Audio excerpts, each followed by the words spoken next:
Good morning dear students. Today we have start the very important chapter solution. आज बच्चों हम solution chapter की बात करेंगे। यूनिट 2 सॉल्यूशन, यूनिट 2 सॉल्यूशन,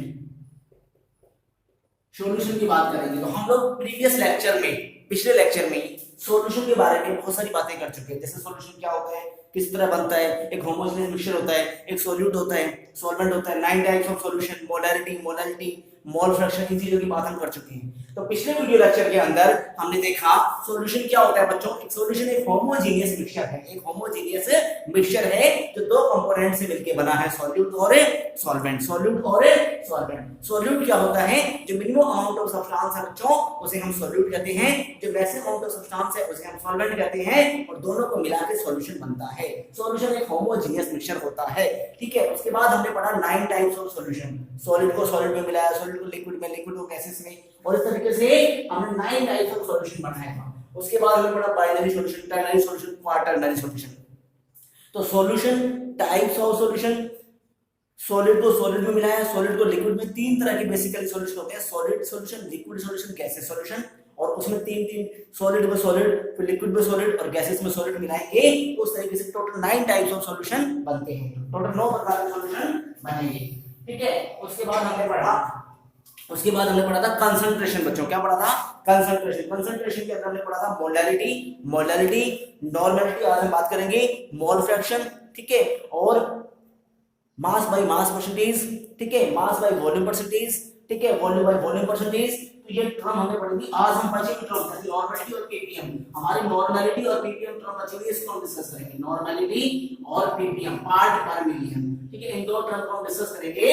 हम पिछले वीडियो लेक्चर में solution, types of solution, concentration, molarity, molality और mole fraction, volume by volume percentage, volume by volume percentage, mass by mass, weight by weight, percentage, mass by volume, हम लोग discuss कर चुके हैं। आज हम बात करेंगे नॉर्मेलिटी और पीपीएम। पीपीएम का मतलब होता है बच्चों पार्ट पर मिलियन, पार्ट पर मिलियन। जैसा कि आपको नाम से ही पता चलता है मिलियन मतलब मिलियन का पार्ट। पीपीएम का फार्मूला हो जाएगा number of parts of million, number of part of component, number of part of component. जो कंपोनेंट है उसका पार्ट, उसका नंबर ऑफ पार्ट बटे में total number of part of equal, total number of part of component, part of all component, total number of part of all component into million मतलब 10 की power 6।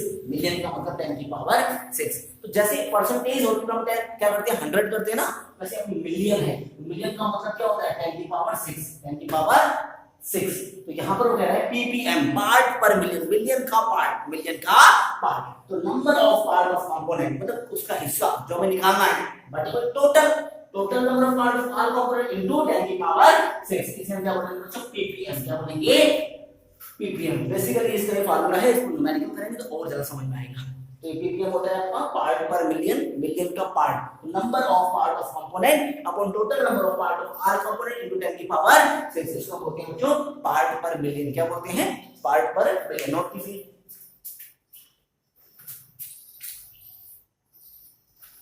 Clear हुआ?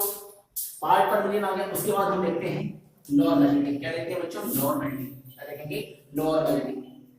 तो normality की बात करेंगे तो देखो नॉर्मेलिटी का मतलब होता है, हम इसको डिनोट करेंगे कैपिटल एन से। किससे करेंगे? एन से। नॉर्मेलिटी का मतलब होता है एन। नॉर्मेलिटी देखो जस्ट लाइक नॉर्मेलिटी जो है मोलैरिटी जैसी होती है। कैसे होती है? मोलैरिटी की तरह, मोलैरिटी की तरह होती है। नॉर्मेलिटी का मतलब है number of gram equivalent of solute, number of gram equivalent of solute, number of gram equivalent of solute is dissolved in या फिर present in या फिर dissolved in per liter of solution, per liter of solution, per liter of solution। 1 litre पानी में gram equivalent की संख्या में जो चीज डिसॉल्व हो रही है उसे हम बोलेंगे नॉर्मेलिटी। क्या बोलेंगे? Normality. number of gram equivalent of solute is dissolved in per liter of solution is called normality, is called normality. N is equal to number of gram equivalent, number of gram equivalent of solute, gram equivalent of solute upon volume in liter। volume किसमें होगा? in liter, volume in liter। अगर ml में हो तो 1000 से divide करें। अब gram equivalent कैसे निकालेंगे सर? तो ग्राम इक्विवेलेंट कैसे निकालते हैं? तो ग्राम इक्विवेलेंट देखिए नंबर ऑफ मोल का फार्मूला क्या है? Number of mole of gram निकालना है ना, number of moles of gram, number of moles of gram, moles of, number of moles of gram, number of moles of gram equivalent of solute, moles of, number of moles of gram equivalent of solute is dissolved in a per liter of solution is called normality. So number of moles of gram equivalent of solute कैसे निकालेंगे? number of moles, number of moles of gram equivalent of solute कैसे निकालेंगे? ग्राम equivalent solute निकालेंगे। देखिए number of mole का formula होता है given mass upon molar mass, वही से यहाँ पर आएगा given mass upon molar mass के लिए क्या आ जाएगा? equivalent mass, क्या आ जाएगा बच्चों? equivalent mass, ध्यान रखना वहां पर क्या था मोलर मास, यहाँ पे क्या आ जाएगा इक्विवेलेंट मास, क्या आ जाएगा? क्योंकि ग्राम इक्विवेलेंट की बात करें ना, क्या आ जाएगा इक्विवेलेंट मास। अब गिवन मास को आप लोग जानते हो, इक्विवेलेंट मास कैसे निकालें? तो इक्विवेलेंट मास का फार्मूला क्या होता है? इक्विवेलेंट मास का फार्मूला होगा molar mass upon n factor, molar mass upon n factor, molar mass upon n factor. तो देखिए नॉर्मलिटी क्या है बच्चों? number of gram equivalent of solute, number of gram equivalent of solute is dissolved in per liter of solution is called normality. number of moles of gram equivalent of solute upon volume of solution in liter। अब gram equivalent कैसे निकालेंगे sir? given mass upon molar mass, number of mole का formula है, लेकिन यहाँ पर number of mole equivalent की बात कर रहे हैं, given mass upon equivalent mass, equivalent mass क्या हो जाएगा? molar mass upon n factor, molar mass upon n factor। अब हम देखिए molar mass जानते हो, equivalent mass, इसका फार्मूला क्या बना? अगर मैं इसको पुट करूंगा, अगर मैं इस वैल्यू को यहां पुट करूंगा तो क्या बनेगा? देखो नॉर्मलिटी इज इक्वल टू बनेगा आपका given mass upon molar mass into n factor upon volume in litre, ये फार्मूला बनेगा। देखिए अब यहां पर आप इसको समझते हैं थोड़ा, नॉर्मलिटी क्या है? नॉर्मलिटी क्या है? ग्राम इक्विवेलेंट अपॉन सॉल्यूट, तो ग्राम equivalent of solute, gram equivalent of solute upon volume of solution in litre, ये तो क्या है? अब ग्राम इक्विवेलेंट निकालो तो क्या है? Given mass upon equivalent mass, given mass upon equivalent mass बटे में क्या है? Volume in litre. अब देखो given mass upon equivalent mass कितना है? Equivalent mass molar mass upon n factor, molar mass upon n factor बटे में वॉल्यूम इन लीटर। अब देखो इसको सॉल्व करेंगे तो क्या हो जाएगा? W/m, तो W/m into n factor by n factor by 1 upon volume of litre by 1, इसको पलटेंगे क्या हो जाएगा? W/m into n factor by 1 into 1 upon volume in litre. Formula क्या बना? W/m into n factor by v, W/m by v। Clear हुआ? Clear हुआ? दोबारा देखो, number of gram equivalent of solute, number of gram equivalent of solute is dissolved in per litre of solution. 1 litre पानी में कितने ग्राम equivalent of solute dissolve हो रहे हैं उसे बोलेंगे normality. Normality number of gram equivalent of solute volume of solution litre. Gram equivalent कैसे निकालेंगे? Given mass upon equivalent mass, given मास आप लोग जानते हो, मोलर मास को लेके आ गया equivalent mass, equivalent mass molar mass upon n factor, ठीक है, molar mass upon n factor. तो फार्मूला क्या बना? इसमें इसको पुट करूंगा, इसको यहां पुट करूंगा, तो फार्मूला बन गया W/m into n factor upon volume in litre. Note कीजिए। क्लियर हुआ? यहां तक कोई समस्या है? अब देखिए एन फैक्टर कैसे निकालेंगे? अब हम एन फैक्टर देखते हैं, ये क्लियर हुआ। अब एन फैक्टर निकालना सीखते हैं। एन फैक्टर कैसे निकालते हैं?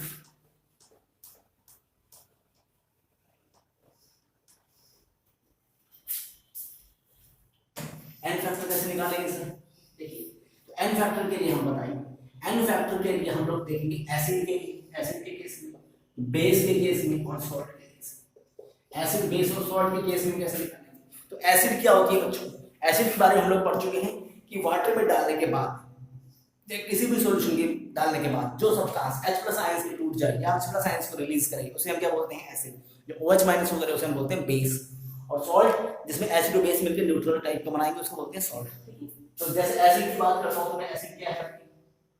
एसिड की बात करता हूं जैसे HCl, ठीक है, HCl है ना, और CH3COOH है, ठीक है, और H2SO4 है, ये आपके एसिड है। तो अगर मैं इसको वाटर में डालूंगा तो कैसे टूटेगी? H+ और Cl-, ठीक है, ये इसको तोड़ेंगे तो कैसे टूटेगी? CH3CO- और H+, इसको तोड़ेंगे तो हो जाएगा आपका,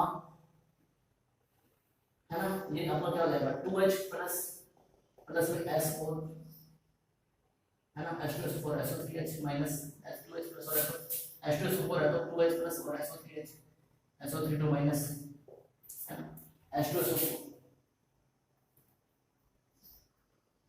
ठीक है ना, H2H प्लस और SO4 तो माइनस सल्फेट आयन से टूट गया। तो ये हम देखेंगे कि कि हमारे पास इलेक्ट्रॉन जब इसको ऐसे नोट किया, इसको H+4 SO3H minus H+4 SO3H minus में टूटता है, ठीक है,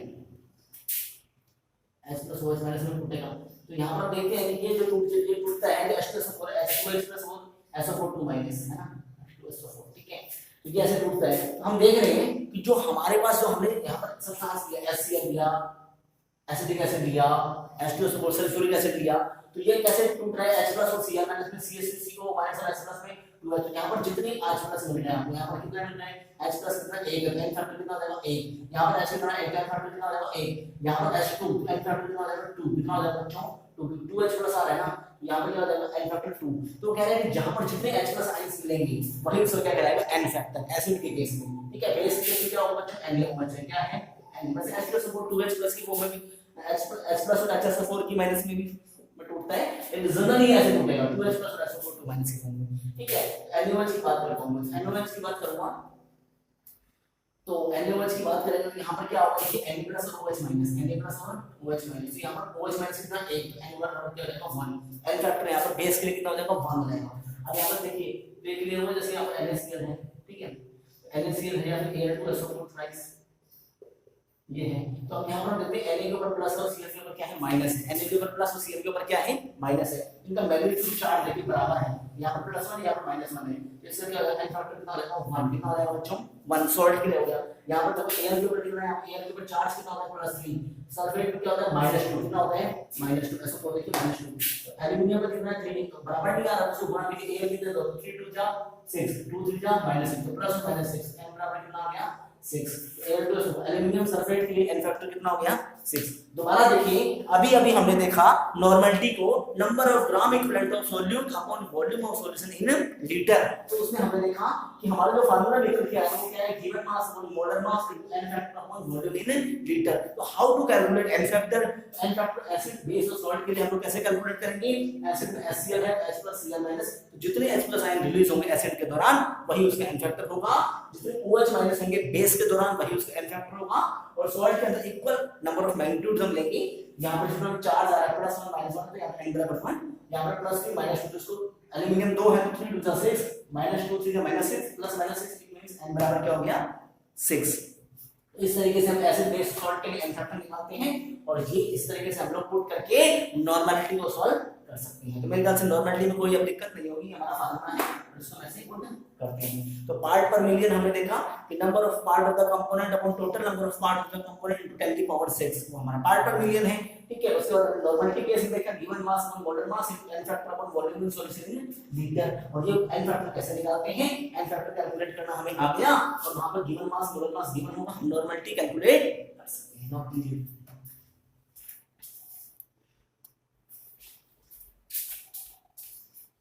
क्लियर हो, चलिए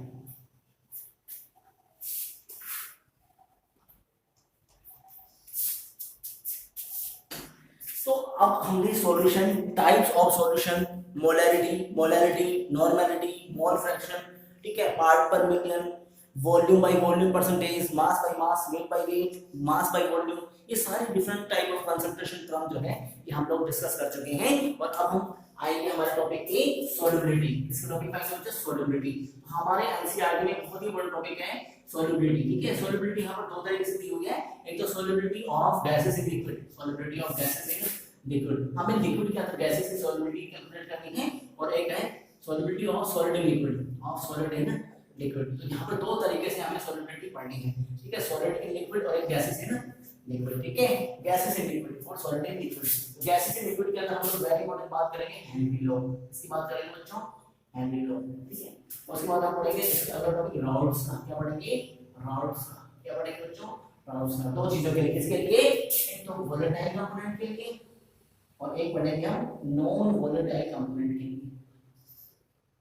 ठीक है। तो अब हम जो अगला टॉपिक बात करेंगे वो हम पढ़ेंगे भैया हम लोग कंसंट्रेशन तो हम खत्म कर चुके हैं। अब हम बात करेंगे सॉल्युबिलिटी की, solubility of gases in liquid और solubility of solid in liquid. उसके बाद पढ़ेंगे हेनरी लॉ, उसके बाद पढ़ेंगे राउल्ट्स लॉ, उसके बाद बात करेंगे कॉलिगेटिव प्रॉपर्टी की। किसकी बात करेंगे बच्चों? Colligative property. ठीक है, तो सॉल्युबिलिटी का मतलब क्या है? सॉल्युबिलिटी मतलब amount of substance dissolved in solvent. तो हम जो सॉल्वेंट ले रहे हैं, हम जो लिक्विड ले रहे हैं, हम जो सॉल्यूशन बना रहे हैं, उस सॉल्यूशन में अमाउंट ऑफ सॉल्वेंट, कितनी मात्रा में सॉल्वेंट जो सॉल्यूट मिलाया जा रहा है, उसी की कंसंट्रेशन को कितनी मात्रा में घुल रहा है, मतलब जो सॉल्यूट मिलाया जा रहा है कितनी मात्रा में घुल रहा है, उसी को बोलते हैं घुलनशीलता, सॉल्युबिलिटी। क्या बोलते हैं बच्चों? सॉल्युबिलिटी, घुलनशीलता। तो गैसेस एंड लिक्विड, तो आप लोग जानते हैं कि लिक्विड में गैसेस डिसॉल्व नहीं होती, लिक्विड में सॉलिड तो इजीली डिसॉल्व हो जाते हैं। अगर आप लिक्विड में सॉलिड मिलाओगे तो इजीली डिसॉल्व हो जाएंगे, लेकिन अगर लिक्विड में आप गैसेस मिलाओगे तो इजीली डिसॉल्व नहीं होते, उनको डिसॉल्व करवाना पड़ता है, उनको डिसॉल्व करवाना पड़ता है। इसका बेसिक एग्जांपल आप लोग जानते हो, लिक्विड को अगर गैसेस,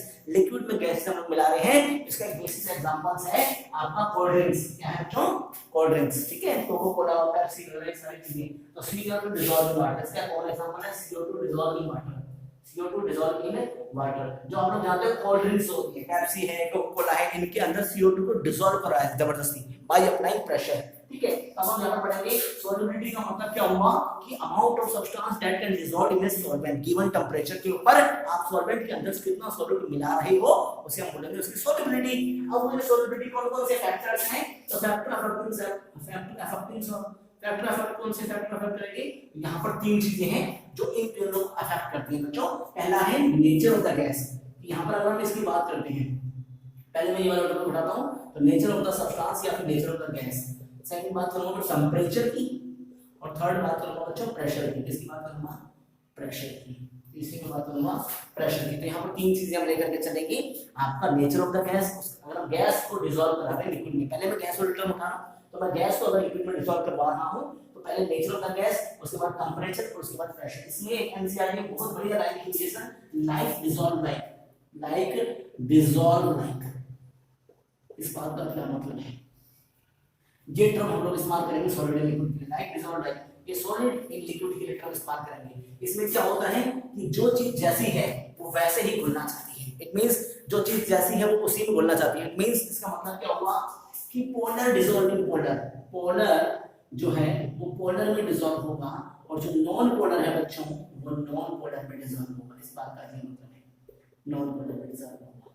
नॉन पोलर कैसे? जैसे नैप्थलीन, नैप्थलीन बहुत सारे पड़ी, एंथ्रासीन, एंथ्रासीन ये किसमें डिसॉल्व होंगे? बेंजीन में। किसमें होंगी? बेंजीन में। किसमें होंगे बच्चों?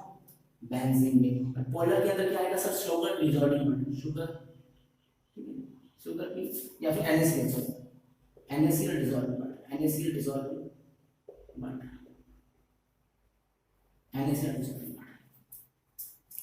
पोलर का मतलब क्या है? पोलर का मतलब है जिसमें प्लस माइनस आयंस के रूप में, पोलर का मतलब है Na प्लस और Cl माइनस, ये पोलर है, पोलर कंपोनेंट है। लेकिन H2 क्या पोलर है? नहीं, ये तो नॉन पोलर है। O2 क्या है? नॉन पोलर है। पोलर गैस तो नहीं, पोलर गैस कौन सी है?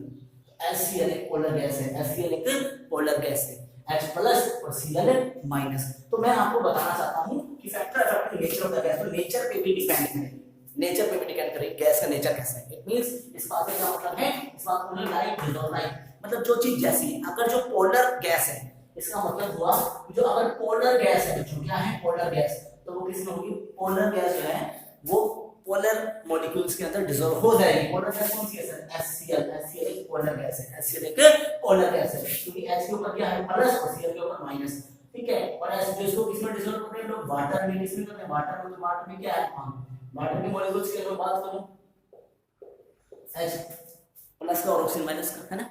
तो यहां पर भी देखिए वाटर मॉलिक्यूल्स के अंदर भी HO प्लस OH माइनस। ठीक है, तो जो वाटर है वो भी एक पोलर सॉल्वेंट है। वाटर क्या है? Polar solvent. मैं आपको बता दूं वाटर एक पोलर सॉल्वेंट है बच्चों, वाटर एक पोलर सॉल्वेंट है। ठीक है, तो वाटर एक पोलर सॉल्वेंट है, और वाटर के अंदर हम लोग HCl को डिसॉल्व करवा रहे हैं। HCl को डिसॉल्व कर रहे हैं, HCl भी क्या है? इजीली डिसॉल्व हो जाएगी। लेकिन अगर आप यहां पर HCl की बजाय O2 को डिसॉल्व कराओ, या फिर N2 को डिसॉल्व कराओ, या फिर हाइड्रोजन गैस को डिसॉल्व कराओ, ये डिसॉल्व नहीं होंगे, डिसॉल्व नहीं होंगे, क्योंकि ये क्या है? नॉन पोलर है। क्या है ये? नॉन पोलर गैस है। क्या है बच्चों? Non polar gas. तो मेरा कहने का मतलब है कि नेचर पे भी डिपेंड करती है, नेचर कैसा है। अगर नेचर कैसा है ना, नेचर का मतलब है अगर पोलर गैस है तो पोलर में डिसॉल्व होंगी, नॉन पोलर है तो नॉन पोलर में होंगी। अगर आप नॉन पोलर गैस को डिसॉल्व करवा रहे हो तो आपको अप्लाइंग करना पड़ेगा प्रेशर, आपको प्रेशर लगाना पड़ेगा तभी वो डिसॉल्व होंगे, अदरवाइज डिसॉल्व नहीं होंगी। तो नेचर ऑफ द गैस पे भी डिपेंड करेगा, और दूसरा टेंपरेचर है और तीसरा टर्म हमारी प्रेशर है। तो देखो नेचर ऑफ द गैस मैंने आपको बता दिया कि अगर पोलर गैस है तो वाटर में इजीली डिसॉल्व हो जाएगी, लेकिन अगर नॉन पोलर है तो उसको डिसॉल्व करवाना पड़ेगा। नॉन पोलर जैसे ऑक्सीजन और हाइड्रोजन गैस है, ऑक्सीजन गैस है, नाइट्रोजन गैस है, ठीक है। अच्छा, अब जो ऑक्सीजन गैस है, क्योंकि आपने देखा होगा जो पानी है, जो समुद्र वगैरह है, वहां पर ऑक्सीजन की कमी होती है। ऑक्सीजन तो होती है लेकिन इतनी होती है जितना काम चल जाए, बहुत ज्यादा मात्रा में नहीं होती, ऑक्सीजन की कमी रहती है वहां पे। जो जितने भी पानी के एक्वाटिक एनिमल्स हैं सिर्फ उनको उतना ही ऑक्सीजन मिल रहा है जितनी उनको जरूरत है, उससे ज्यादा ऑक्सीजन वहां पे नहीं, ऑक्सीजन की कमी रहती है हमेशा, लगभग कमी होती है, ठीक है। तो वहां पर ऑक्सीजन की कमी होती है क्योंकि ऑक्सीजन डिसॉल्व नहीं हो पाती वहां पे, ठीक है ना, ऑक्सीजन डिसॉल्व नहीं हो पाती। तो वही चीज है अपने नेचर पे डिपेंड करती है। दूसरा होता है टेंपरेचर, दूसरा क्या है बच्चों, टेंपरेचर, ठीक है। तो अब सबसे पहले हम गैसेस वाले को उठा लेते हैं। देखो सॉलिड एंड लिक्विड की केस में देख लेते हैं, तो सॉलिड एंड लिक्विड की केस में देखते हैं। मैंने सॉलिड लिक्विड का एग्जांपल मैंने आपको दिया, सॉलिड एंड लिक्विड का एग्जांपल है बच्चों sugar, NaCl dissolve in water, NaCl dissolve in water, NaCl dissolve in water, ठीक है। NaCl को वाटर में डिसॉल्व करेंगे, NaCl वाटर को डिसॉल्व करेंगे। तो जब यहाँ पर NaCl वाटर में रहेगा इजीली मिलेगा, क्योंकि NaCl भी पोलर है, वाटर भी पोलर है, इसका मतलब नेचर ऑफ द गैस या फिर nature of the salt, nature of the solute and solvent. इसके लिए फैक्टर क्या होगा, nature of the solute and solvent. दूसरा टेंपरेचर है, दूसरा क्या है बच्चों, इसके लिए पहला सॉलिड इन लिक्विड, मैं पहले बात कर रहा हूं solubility of solid in liquid, पहले मैं बात कर रहा हूं solubility of solid in liquid. तो इसमें तीन फैक्टर है। पहला factor nature of solute and solvent, solute और सॉल्वेंट पे डिपेंड करेगा। सॉल्यूट आपका NaCl है, सॉल्वेंट आपका वाटर है, दोनों ही पोलर है, इजीली डिसॉल्व हो जाएगा, ठीक है। दूसरा फैक्टर क्या है कि अगर मैंने आपको बताया like dissolve, like polar, polar में नॉन पोलर, नॉन पोलर में नॉन पोलर, जैसे एंथ्रासीन और एंथ्रालीन है, ठीक है, ये वाटर के अंदर डिसॉल्व नहीं होती, इसमें होगी बेंजीन में डिसॉल्व है, क्योंकि बेंजीन भी नॉन पोलर है और नैप्थलीन भी नॉन पोलर है। पहला पॉइंट क्लियर हो गया, nature of the solute and solvent. दूसरा टेंपरेचर, टेंपरेचर बढ़ाने से क्या होगा, तो टेंपरेचर बढ़ाने से क्या होगा बच्चों, अगर मैं टेंपरेचर को बढ़ाऊंगा, अगर मैं टेंपरेचर को बढ़ाऊंगा तो क्या होगा कि पार्टिकल्स जो है ना मूवमेंट, रैंडमली मूवमेंट करने लग जाएंगे, ठीक है। तो टेंपरेचर को बढ़ाने से भी जो है क्या होगा कि यहाँ पर अगर सॉलिड सब्सटेंस है, अगर सॉलिड को आप लिक्विड में डिसॉल्व करोगे, टेंपरेचर बढ़ाने से वो उसकी सॉलिबिलिटी बढ़ेगी, उसकी सॉलिबिलिटी बढ़ेगी, और प्रेशर का यहाँ पे इतना रोल नहीं होता। इसकी बात करो मैं सॉलिड लिक्विड की, अगर लिक्विड में आप सॉलिड सब्सटेंस मिला रहे हैं तो टेंपरेचर बढ़ाने से सॉलिबिलिटी बढ़ती है, सॉलिबिलिटी बढ़ेगी, वो जल्दी से घुलना स्टार्ट हो जाएंगी, ठीक है। आप पानी में चीनी डाल दो, उसको मिलाओ तो वो इजीली मिलेगी, नमक डाल दो उसको आप कर दो, बहुत जल्दी इजीली वो मिलेगा।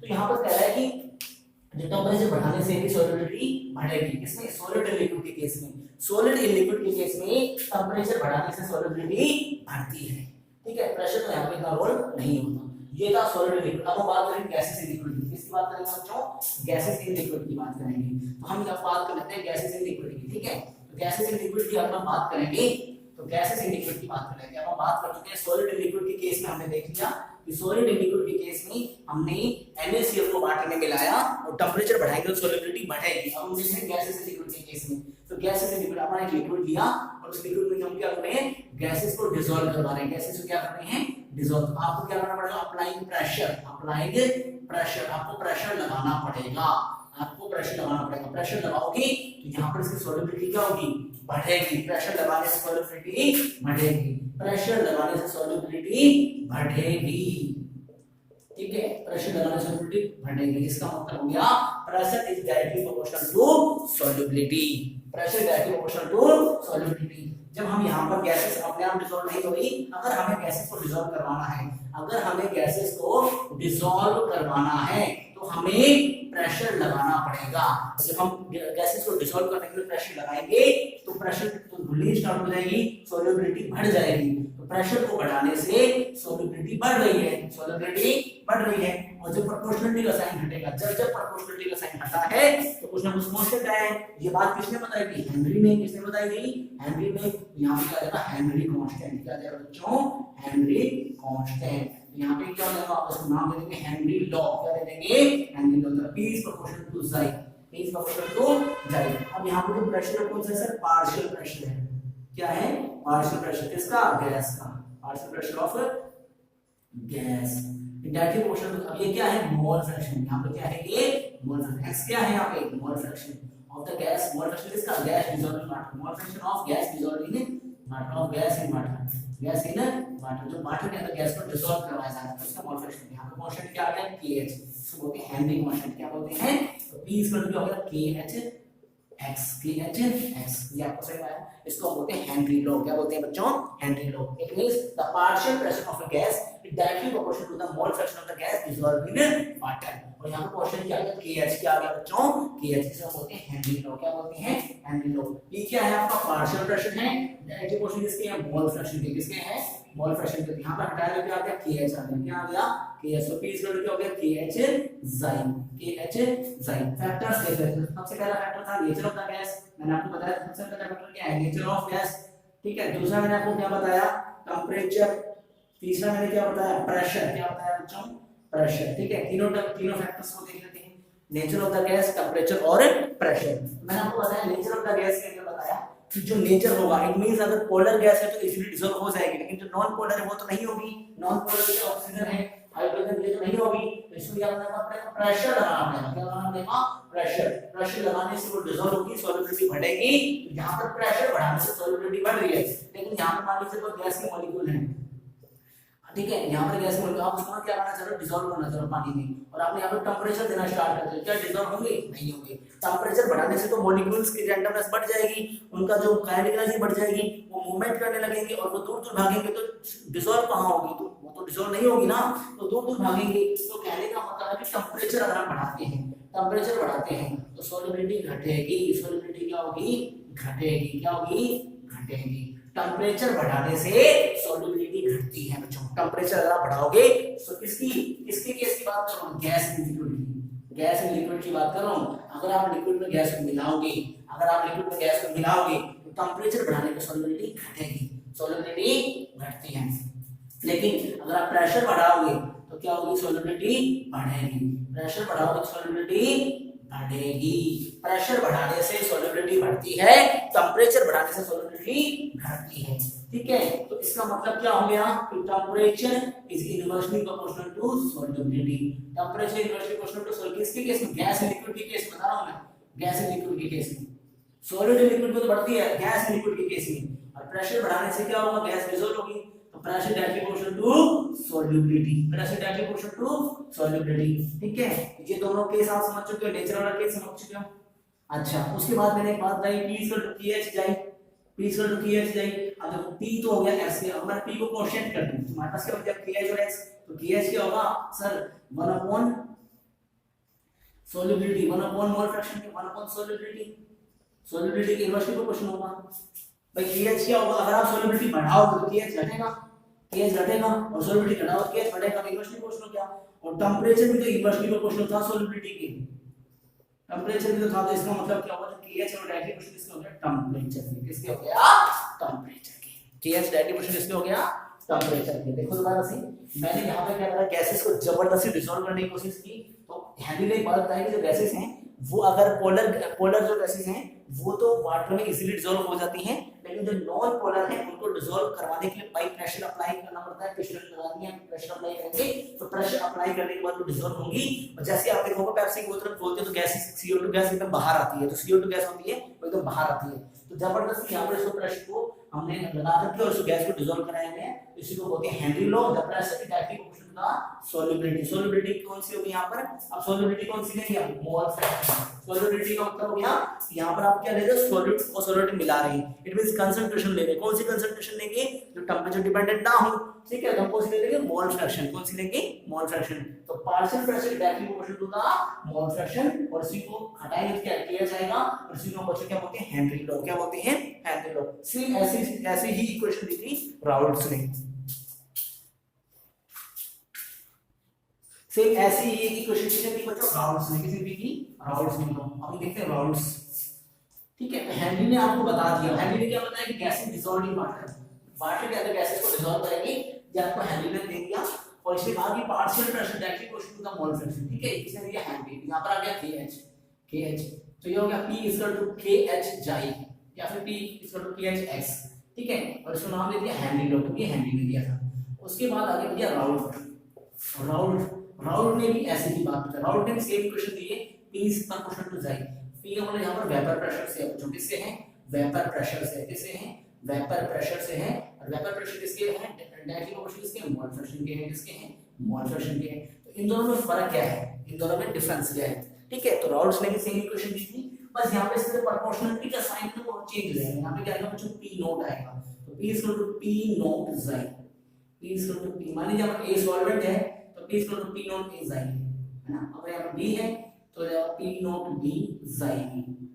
मान लीजिए कंपोनेंट ए है, कंपोनेंट ए ये हो जाएगा कंपोनेंट ए के लिए, ये हो जाएगा कंपोनेंट बी के लिए, ठीक है। सॉल्यूट या सॉल्वेंट मान सकते हैं हम लोग बी के लिए। तो उसने बताया, उसने कहा कि जो पार्शियल प्रेशर है वो डायरेक्टली प्रोपोर्शनल है मोल फ्रैक्शन की। यहाँ पे कोई चीज है वेपर प्रेशर है, डायरेक्टली प्रोपोर्शनल है मोल फ्रैक्शन की, बस दोनों में फर्क है। यहाँ पे हेनरी कांस्टेंट है, यहाँ पे क्या पी नॉट, पी नॉट का मतलब क्या है, पी नॉट का मतलब है प्योर स्टेट। क्या होता है बच्चों, प्योर स्टेट में vapour pressure in pure state, vapour pressure in pure state, vapour pressure in pure state, इसका मतलब होता है प्योर। क्या होता है बच्चों, प्योर स्टेट। अब देखिए, लेकिन इन दोनों में सबसे बड़ा फर्क ये था कि यहाँ पर ये जो चीजें है ना, ये जो चीजें इसमें ली थी किसने दी, वोलेटाइल सब्सटेंस के लिए ली थी। किसके लिए ली थी, वोलेटाइल सब्सटेंस की बात करिए। राउल्स ने किसके लिए बात की थी, वोलेटाइल। वोलेटाइल क्या होता है सर, हमने लिक्विड के अंदर लिक्विड मिलाया, हमने क्या मिलाया, लिक्विड सब्सटेंस को लिक्विड के अंदर मिलाया। दोनों ही सब्सटेंस क्या थे, लिक्विड थे। जिसमें मिलाया जा रहा है वो भी लिक्विड था और जो चीज मिलाई जा रही है वो भी लिक्विड था, तो उसको बोलते हैं वोलेटाइल। क्या बोलते हैं बच्चों, वोलेटाइल। लेकिन यहाँ पर इसने किसकी बात करी थी, इसने कही थी गैस एंड लिक्विड, लिक्विड के अंदर गैस के पार्टिकल मिलाए जा रहे हैं, ठीक है। अगर हम लिक्विड के अंदर गैस के पार्टिकल मिला रहे हैं तो वो हमारा क्या है, हेनरी लॉ। क्या है बच्चों, हेनरी लॉ। और अगर लिक्विड में लिक्विड मिलाया है तो क्या हो जाएगा आपका, राउल्स लॉ। क्या हो जाएगा, राउल्स लॉ। क्या हो जाएगा बच्चों, राउल्स लॉ। अगर आपने लिक्विड में गैसेस के पार्टिकल्स मिला रहे हो तो वो हमारा क्या था, हेनरी लॉ। और आपने लिक्विड में लिक्विड के पार्टिकल्स मिला रहे हो तो हो जाएगा राउल्स लॉ। तो दोनों में फर्क क्या है, देखिए यहाँ पर अगर P इज प्रोपोर्शनल टू जाई लिखता हूं और K कांस्टेंट है, यहाँ पे आ जाएगा P is equal to KH जाई, ठीक है। ये आपका क्या है बच्चों, हेनरी लॉ। क्या है आपका, हेनरी लॉ। और P is equal to P naught जाई, तो ये आपका क्या है, राउल्स लॉ। क्या है बच्चों, राउल्स लॉ। राउल्स लॉ किसके काम करता है, वोलेटाइल सब्सटेंस पे। किसपे करेगा, वोलेटाइल। और ये किसपे करेगा, gases in liquid, gases in liquid, liquid में गैसेस मिलाई जा रही है उसको काम करेगा। तो राउल्स लॉ की खास बात कहते हैं वोलेटाइल पे काम करेगा। वोलेटाइल का मतलब होता है लिक्विड इन लिक्विड, लिक्विड में लिक्विड चीजें मिलाई जा रही है। या फिर सॉलिड इन लिक्विड, इसने किस पे काम किया था, गैसेस इन लिक्विड। लिक्विड के अंदर गैसेस मिला रहे हैं उसको बोलते हैं हेनरी लॉ। और अगर लिक्विड इन लिक्विड मिलाया जा रहा है तो उसको बोलेंगे राउल्स लॉ। अब हम बात करेंगे बच्चों राउल्स लॉ की। राउल्स लॉ क्या कहते हैं, इसका थ्योरेटिकल पार्ट आप लोग बुक से देख लीजिएगा। मैं आपको इसका डेरिवेशन और मैथमेटिकल पार्ट है जो समझाने वाली चीजें वो समझा रहा हूँ। बाकी इसका जो थ्योरेटिकल पार्ट है वो मैं नोट्स में भी डाल दिया है और बुक्स में है, उसमें देखिए। मैं आपको इसका प्रैक्टिकली जो चीजें हैं वो सारी बता देता हूँ। अब हम बात करेंगे बच्चों राउल्स लॉ की। इसकी बात करेंगे राउल्स लॉ की। तो राउल्स लॉ दो चीजों में काम करता है, वोलेटाइल और नॉन वोलेटाइल। राउल्स लॉ ने दो बातें बताई, एक तो वोलेटाइल के लिए और एक बताई थी नॉन वोलेटाइल के लिए। राउल्स लॉ ने दो बातें बताई, एक तो वोलेटाइल सब्सटेंस के लिए और एक नॉन वोलेटाइल सब्सटेंस के लिए। सबसे पहले हम लोग देख लेते हैं Raoul's law for volatile. Raoul's law for volatile, Raoul's law for volatile, ठीक है। वोलेटाइल, वोलेटाइल कौन से होते हैं सर, लिक्विड सब्सटेंस, एक में जो खाप बन के उड़ जाए, ठीक है। तो यहाँ पर हमने क्या करा, अब देखिए मैंने यहाँ पर दो बीकर दिए, बच्चों ध्यान से समझना। यहाँ पर हमने एक बीकर दिया जिसमें सिर्फ एक ही कंपोनेंट है, यहाँ पर जो इसमें बी के कंपोनेंट है, यहाँ पर कंपोनेंट इसके ए के। तो जो ए के कंपोनेंट है तो यहाँ पर ऊपर वेपर्स किसके बने होंगे, ए के वेपर बनेंगे। यहाँ पर ए के वेपर बनेंगे ना, बनेंगे। और यहाँ पर जो बी के कंपोनेंट है, ठीक है, तो यहाँ पर वेपर किसके बनेंगे, यहाँ पर वेपर किसके बनेंगे, बी के वेपर बनेंगे, बी के वेपर बनेंगे, ठीक है। तो ए का जो कंपोनेंट है ए के वेपर और बी का कंपोनेंट है तो बी के वेपर बनेंगे, ठीक है। तो अब यहाँ पर जो ए के वेपर बन रहे होंगे और यहाँ पर किसके बन रहे हैं, बी के वेपर। यहाँ पर प्योर स्टेट में यहाँ पर वेपर बन रहे हैं, वहां पर जो वेपर प्रेशर, यहाँ पर जो प्रेशर लग रहा है तो वहां पर जो वेपर्स बन रहे हैं प्योर स्टेट में बन रहे हैं। तो किसके बन रहे हैं, ए के, यहाँ पर इसको लिखते हैं पी नॉट ए, यहाँ पर इसके बी के, हम इसको लिखते हैं P naught B. P not का मतलब है, पी नॉट ए का मतलब है, पी नॉट का मतलब है vapour state in pure state, vapour pressure in pure state, vapour pressure in pure state, ठीक है। यहाँ पे इसको फर्स्ट डिग्री मान लेते हैं, ये मान रहे हैं फर्स्ट डिग्री मान लेते हैं, ठीक है। Vapour pressure in pure state, ठीक है। यहाँ पर जो बी के बन रहे हैं तो ये पी नॉट बी है तो जगह vapour pressure in pure state, ये तो प्योर स्टेट में है, vapour pressure in pure state किसके लिए, बी के लिए, यहाँ किसके बन रहे हैं, ए के लिए, यहाँ पर किसके बी के ए कंपोनेंट है, बी कंपोनेंट है। तो यहाँ पर ए वाला जो कंपोनेंट यहाँ पर सिर्फ ए के कंपोनेंट है, ए इसमें प्योर शेप क्योंकि ऑलमोस्ट तो है ही नहीं, तो ए के प्योर कंपोनेंट माने हैं। तो यहाँ पर क्या होगा पी नोट ए मतलब vapour pressure of pure component A, यहाँ पर क्या है पी नोट बी मतलब vapour pressure of pure component B. अब मैंने दूसरा भी कर लिया, अब ये भी क्या है लिक्विड है और ये भी क्या है लिक्विड है, दोनों वोलेटाइल है, ये भी आपका क्या है लिक्विड है, ठीक है, और ये भी क्या है आपका लिक्विड है, ठीक है। फॉर एग्जांपल वाटर है, इथेनॉल, ये वाटर है इथेनॉल है, ठीक है। एक ए कंपोनेंट है, एक बी कंपोनेंट है, ठीक है। एक ए कंपोनेंट में क्या है अपना बी कंपोनेंट है। अब हमने क्या करा दोनों को मिला दिया, यहाँ पे ए और बी को दोनों को मिला दिया, ठीक है। यहाँ पर जो वेपर बनेगा ए और बी दोनों के बनेंगे, ए और बी दोनों के बनेंगे, ए और बी के सरफेस के ऊपर ए और बी दोनों के वेपर्स बनेंगे, ठीक है। अब यहाँ पर जो वेपर ए के बन रहे हैं, यहाँ पर जो वेपर बी के बन रहे हैं। अब यहाँ पर अगर मैं दोनों को मिला दूं, दोनों को मैं क्या करूं मिला दूं, तो किसके बनेंगे ए और बी दोनों को मिला दूं, टोटल आएगा ना। तो टोटल यहाँ पे क्या होगी ए और बी दोनों के बनेंगे, दोनों के बनेंगे। अब मान लीजिए अब एक के ज्यादा बन रहे हैं वेपर, एक के वेपर ज्यादा बन रहे हैं, ए और बी में से किसी एक के ज्यादा बन रहे हैं, ठीक है। तो एक के मान लीजिए ए के ज्यादा बन रहे हैं बी से, या फिर बी के ज्यादा बन रहे हैं ए से, किसी एक के वेपर जो है वो ज्यादा बन रहे हैं, ठीक है। क्या बन रहे हैं ज्यादा बन रहे हैं, तो ज्यादा बन रहे हैं तो उसकी वेपर मान लो किसी ज्यादा बन रहे हैं, तो उसकी जो वेपर जो है वो ज्यादा बन रहे हैं, तो उसका ग्राफ थोड़ा सा अलग आएगा, मैं बताऊंगा आपको, ठीक है। यहाँ पर एक मान लीजिए सॉल्वेंट के ज्यादा बन रहे हैं, तो दोनों केस में हम लोग देख लेते हैं। तो यहाँ पर जो ए और बी की कुछ भी एक के ना वेपर ज्यादा बनेंगे, प्योर स्टेट में उसके वेपर ज्यादा बनेंगे। तो वहां पर जो दोनों को मिला दें, तो दोनों को मिलाने के बाद क्या होगा, जो सॉल्वेंट मिला प्योर वाला जो सॉल्वेंट होता है उसके वेपर क्या होगा। अब देखो यहाँ पर एक प्योर स्टेट में कुछ ना कुछ मिला दिया तो उसके वेपर कम होगी, तो पहले वेपर ज्यादा थे, एक में ए के वेपर ज्यादा थे, ठीक है। अब मिला बी मिलाने के बाद बी के कम हो गई, तो वहां पर वो कह रहा है कि ए या फिर बी की ए से ज्यादा है, ठीक है। ए और बी मिला दिया। मैं अगर ए की बात करूं, इसकी बात करूं ए की, तो अगर मैं ए की बात करूं तो अब फार्मूला क्या है, राउल्स ने क्या बताया था, vapour pressure directly proportional to the mole fraction, ये तो बताया था, vapour pressure directly proportional to mole fraction, ठीक है। मान लीजिए किसी एक कंपोनेंट के ज्यादा बन रहे हैं, ठीक है, तो vapour pressure directly proportional to the mole fraction, ठीक है। तो यहाँ पर मान लीजिए अब यहाँ पर वेपर जो है हम मान लेते हैं कि ए के वेपर बन रहे हैं 3 और बी के बन रहे हैं 5, बी के ज्यादा बन रहे हैं ना, बी के ज्यादा बन रहे हैं, हम ये देख लेते हैं बी के वेपर जो ए से ज्यादा बन रहे हैं, ठीक है। तो B directly proportional to the xi, B directly proportional to the xi, तो यहाँ पर क्या आएगा बच्चों p नॉट आएगा, इसको हटाएंगे तो प्रोपोर्शनल टू साइन आ जाएगा। अब मैं मान लो a की कैसे बात करूं, p a xi a, यहाँ पर भी क्या आएगा p नॉट a, तो क्या हो गया p is equal to p naught a xi a, p naught a xi a बनेगा। अगर मैं इसकी बात करता हूं तो p directly proportional to xi, p भी डायरेक्टली प्रोपोर्शनल टू xi, तो यहाँ पे क्या बनेगा p naught b, it means p b is equal to क्या होगा p naught b xi b, हो गया, ठीक है। Vapour first directly proportional to mole fraction, ये तो राउल्स है।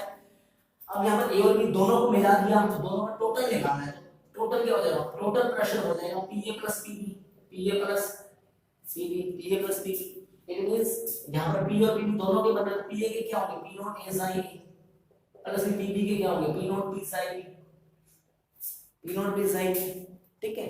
ये इसका क्या है आपका टोटल वोलेटाइल कंपोनेंट्स के लिए, ठीक है। तो इसका हम डेरिवेशन देख लेते हैं, तो मैं आपको थोड़ा समझाता हूं दोबारा से। आपने एक बीकर लिया, दूसरा बीकर लिया, एक बीकर में सिर्फ ए की कंपोनेंट है, दूसरे में सिर्फ बी की कंपोनेंट है।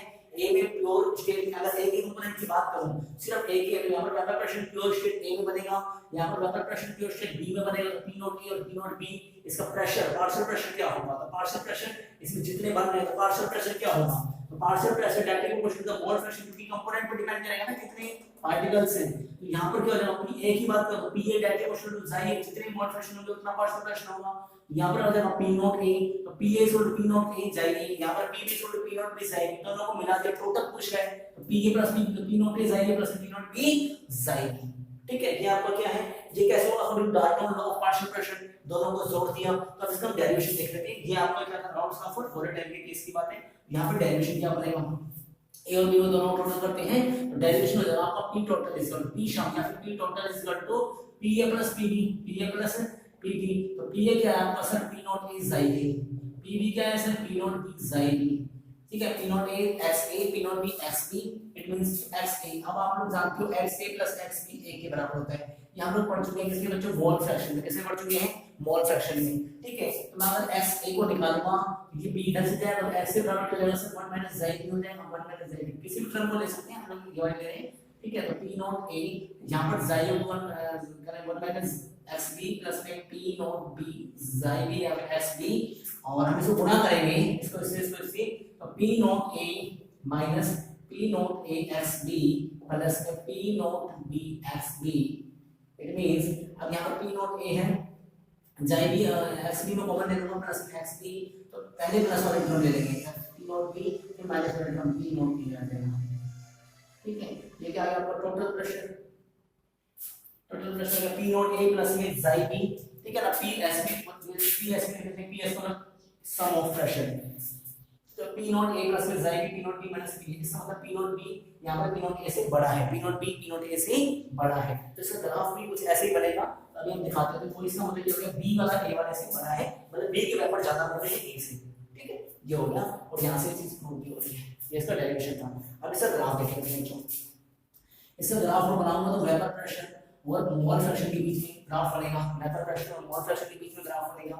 अब देखिए, जब वेपर प्रेशर और मोल फ्रैक्शन के बीच में ग्राफ बनेगा तो यहाँ पर हम लोग लेंगे, ठीक है, मान लीजिए ये मैंने बना दिया ऐसे, ठीक है, तो यहाँ पर वेपर प्रेशर और मोल फ्रैक्शन के बीच में बना दिया। यहाँ पे मैंने क्या करा, तो मोल फ्रैक्शन एक तो ले लिया जाई ऑफ ए और एक ले लिया जाई ऑफ बी, या फिर ए बी ले लिया ना, ए मान लीजिए यहाँ पर टर्म ले लिया हमारी 1 है, कितने बच्चों 1 है, तो 1 है तो यहाँ पर जाई बी, क्योंकि देखो आप लोग जानते हो जाई ए प्लस जाई x A plus X B 1 के बराबर होता है, तो मान लीजिए ये टर्म 1 है तो ये क्या हो गया, ऑटोमेटिकली 0 हो गई, तो यहाँ पर जाई एक्स ऑफ बी कितना हो गया 0।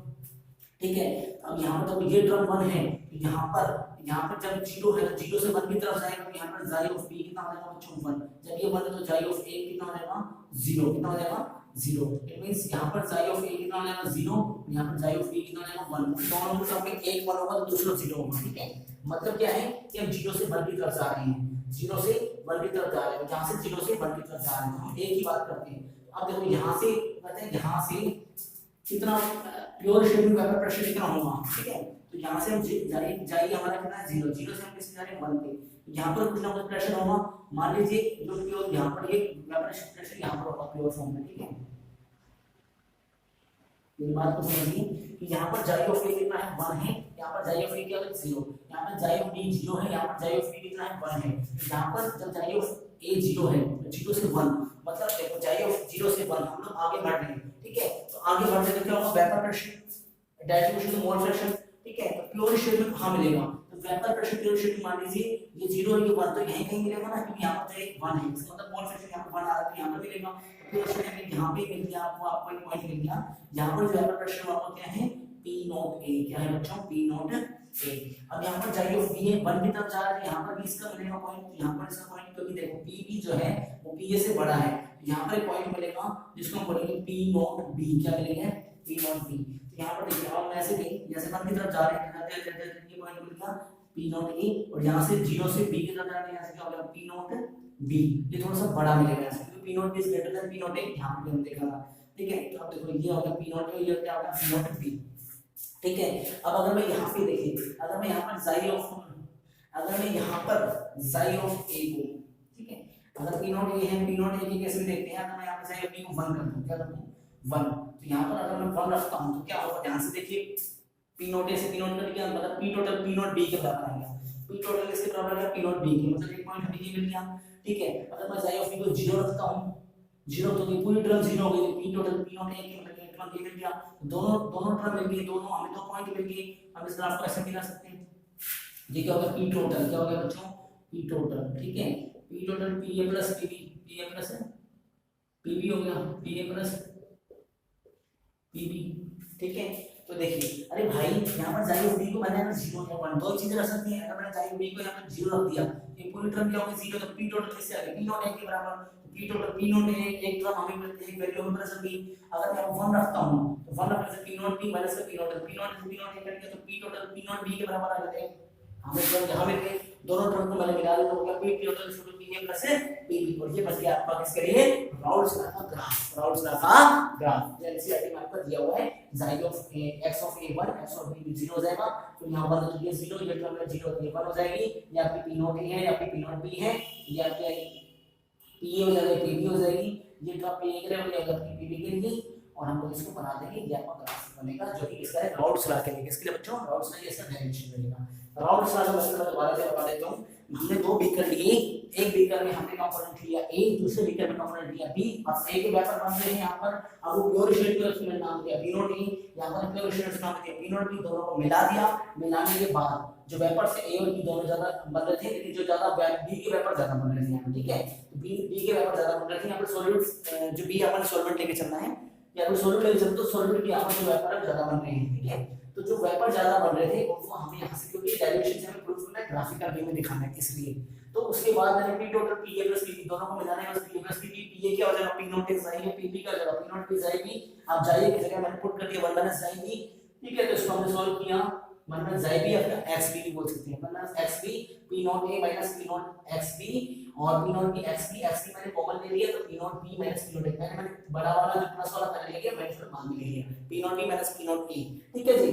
उसके बाद मैंने ग्राफ जब बनाया तो P naught B is greater than P naught A, minus का ग्रेटर है, सीधी सी बात है, तो ग्रेटर है तो यहाँ पर ये ऊपर आ गया, लेके अपने नीचे आ गया, और ये ग्राफिकल वे से मैंने इसको यहाँ पर डिनोट करके दिखाती है जाएगा ए 1 चल जाएगा बी है, यहाँ पर x ऑफ b है, यहाँ पर x ऑफ b का 1 है, इट मींस 0 से 1, ये यहाँ पर p नॉट b पॉइंट मिलेगा, एक पॉइंट मिलेगा जहाँ पर ये मॉडिफिकेशन दिखाएंगे, और यहाँ से 0 से 1 यहाँ पे पॉइंट मिलेगा जहाँ पर p नॉट a दिखाएंगे, और उसको मिला करके और उसको मैंने पुट करके बता दिया मैंने जाए ऑफ b या फिर x ऑफ b हम 0 करते हैं, पूरी टर्म 0 हो जाएगी, p total p naught a के बराबर आ गया, एक पॉइंट ये मिल गया। अगर मैं 1 करता हूं तो p नॉट a से p नॉट a कैंसिल, तो p total p naught b क्या आ गया, एक पॉइंट ये मिल, दोनों को मिलाता हूं p टोटल आ जाएगा। ये इसका ग्राफ है, इसका डेरिवेशन है और इसका डायग्राम है। तो ये टॉपिक बच्चों रॉड्स का वोलेटाइल था, इसको बुक में एनसीईआरटी से आप देखिए, समझिए, नहीं आ रहा तो दोबारा से इसको पढ़िए, पूछिए, करिए, और इसके बाद हम अगला टॉपिक शुरू करते हैं रॉड्स का नॉन वोलेटाइल,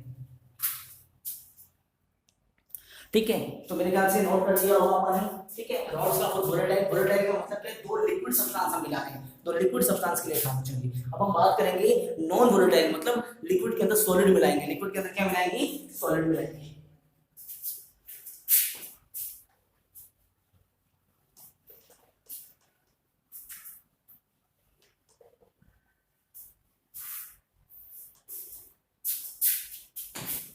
अब हम बात करेंगे बच्चों rods law for non volatile, rods law for non volatile solute, non volatile, ठीक है, नॉन वोलेटाइल के लिए लेंगे, जिसे हम क्या बोलते हैं आरएलवीपी भी बोलते हैं, जो कि हमारी फर्स्ट कॉन्जुगेटिव प्रॉपर्टी है, फर्स्ट कॉन्जुगेटिव प्रॉपर्टी है,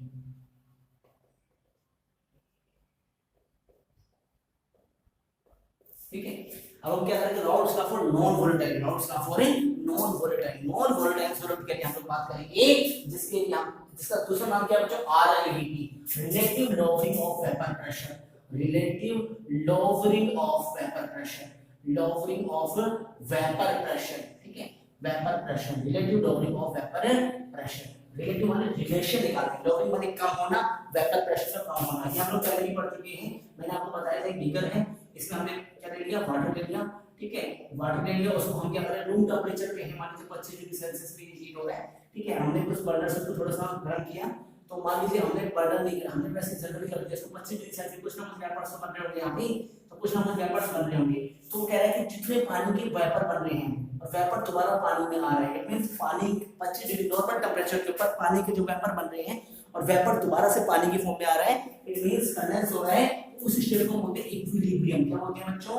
इक्विलिब्रियम, इट मींस जो है वाटर मॉलिक्यूल्स वेपर की फॉर्म में जा रहे हैं और वेपर कंडेंस होकर दोबारा वाटर की फॉर्म में आ रहे हैं, इस सिचुएशन को बोलते हैं इक्विलिब्रियम। क्या बोलते हैं, इक्विलिब्रियम। और इक्विलिब्रियम के ऊपर जब वेपर प्रेशर एक्सर्ट करता है, वेपर जब प्रेशर एक्सर्ट करता है कंटेनर पे, उसे हम बोलते हैं वेपर प्रेशर। क्या बोलते हैं बच्चों, vapour pressure at constant temperature, ठीक है ना, ठीक है, या फिर हम यहाँ पर किसी भी टेंपरेचर के 25 से 30 मान लो 35 मान लो, हम इसको 100 डिग्री पर नहीं लेके जाएंगे, ठीक है।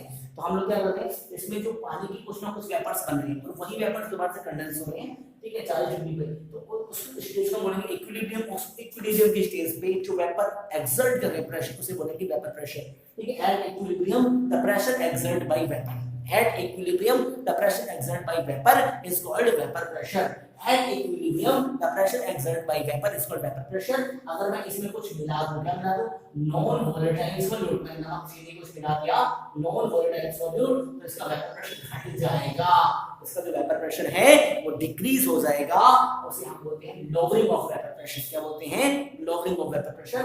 उसी का हम रिलेशन निकालेंगे, उसको बोलेंगे relative lowering of vapour pressure. क्या निकालेंगे, relative lowering of vapour pressure. It means जो वेपर प्रेशर है उसमें नॉन वोलेटाइल सॉल्यूट मिलाने से वो वेपर प्रेशर घट जाता है बच्चों, और उसका जो रिलेशन निकालेंगे उसे हम relative lowering of vapour pressure बोलते हैं।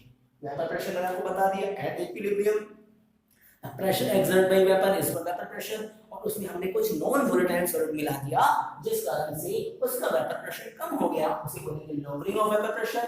और उसका एक रिलेशन निकालेंगे, एक प्योर पहले जो था और उसके बाद जो लॉवरिंग आया उसके बीच में रिलेशन है, उसको हम बोलेंगे relative lowering of vapour pressure. It means pure के बीच में और इम्प्योरिटी मिलाने के बाद जो चेंजेस आ रहे हैं that is called relative lowering of vapour pressure. ठीक है, और वो क्या है हमारा Raoul's law for non volatile solute. ठीक है, तो देखिए पहला हमारा बीकर है, ठीक है, जिसमें ए के पार्टिकल है, ए के